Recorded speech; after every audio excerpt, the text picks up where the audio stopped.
ইসরায়েলকে মরণ কামড় দিতে সাগরের বুকে ভয়ঙ্কর মহড়া চালিয়েছে ইরান, লেবানন, ইরাক এবং ইয়েমেনের দুর্ধর্ষ প্রতিরোধ যোদ্ধারা। সাগরকে ইসরায়েলের জন্য নরক বানাতে ইরানের উত্তর ও দক্ষিণাঞ্চলিক জলসীমায় পারস্য উপসাগর, মাকরান উপকূলীয় অঞ্চল এবং ক্যাম্পিয়ান সাগরে রীতিমতো তাণ্ডব চালিয়েছে ৩,০০০ ভারী এবং হালকা জাহাজ।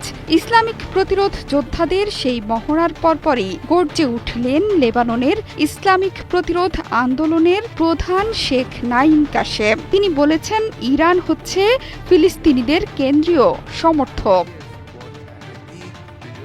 লেবাননের ইসলামিক প্রতিরোধ আন্দোলনের মহাসচিব ইসরায়েলি দখলদারিত্ব এবং আগ্রাসন থেকে মুক্তির জন্য ফিলিস্তিনিদের লক্ষ্য অর্জনে ইরানের গুরুত্বপূর্ণ ভূমিকার ওপর জোর দিয়েছেন। একই সাথে এই অঞ্চলে আমেরিকার সমর্থনে ইসরায়েলি বর্বরতার নিন্দা জানিয়েছেন তিনি। শুক্রবার বিশ্বব্যাপী পালিত আন্তর্জাতিক কুদস দিবস উপলক্ষে দেয়া ভাষণে শেখ নাঈম কাশেম বলেছেন, ইসলামী প্রজাতন্ত্র ইরান ফিলিস্তিনের স্বার্থের কেন্দ্রীয় সমর্থক। কুদস দিবস উপলক্ষে বিশ্বব্যাপী লাখ লাখ মানুষ রাস্তায় নেমে ফিলিস্তিনিদের প্রতি তাদের সমর্থন এবং গাজা উপত্যকায় ইসরায়েলি আগ্রাসনের নিন্দা জানিয়েছেন। নাঈম কাশেম বলেছেন, প্রয়াত ইমাম খোমেনি নিপীড়ন ও অত্যাচারের বিরুদ্ধে লড়াইয়ের জন্য বিশ্বব্যাপী এই দিন ঘোষণা করেছিলেন। ইমাম খামেনির মতে, ফিলিস্তিনিদের লক্ষ্য কোনো রাজনৈতিক কৌশল নয়, বরং বিশ্বাস, হৃদয় এবং বিশ্বাসের বিষয়।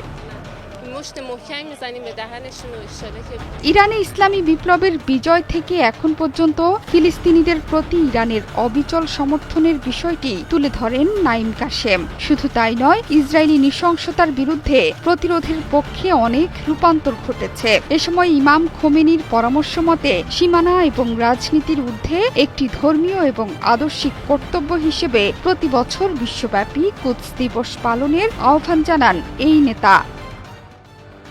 এ সময় ইসরায়েলি শাসন ব্যবস্থাকে পৈশাচিক ও সম্প্রসারণবাদী সত্তা হিসেবে উল্লেখ করেছেন তিনি। নাঈম কাশেমের মতে, ইসরায়েল একটি সম্প্রসারণবাদী শত্রু যার কোনো সীমা নেই। দক্ষিণ লেবাননের লোভনীয় অঞ্চলগুলোকে অবৈধ দখলদারিত্ব চালাতে মরিয়া ইসরায়েল। শুধু তাই নয়, ইসরায়েল নিয়মিত হামলা চালিয়ে যুদ্ধবিরতি চুক্তি লঙ্ঘন করে যাচ্ছে, যাকে আগ্রাসন হিসেবে বর্ণনা করে এসব হামলা বন্ধের দাবি জানিয়েছেন তিনি। তবে যুদ্ধবিরতি যথাসময়ে মেনে চলছে লেবাননের ইসলামী প্রতিরোধ আন্দোলনের যোদ্ধারা। সম্প্রতি ইরানের সাথে প্রকাশ্যে মহড়া থেকে শুরু করে ফিলিস্তিনিদের অধিকার আদায়ে একসাথে লড়াইয়ের আভাস দিয়ে যাচ্ছে ইরান এবং ছায়াযোদ্ধারা। যে কোনো সময়ে ইরানে যুক্তরাষ্ট্রের আগ্রাসনের হুমকিও আছে। যুক্তরাষ্ট্র এই যুদ্ধে জড়িয়ে পড়লে তাদেরও মূল্য চোকাতে হবে বলে বারবার হুঁশিয়ারি উচ্চারণ করছে ইরানের নেতারা। জোহরা চৌধুরী সেতু, ৭১।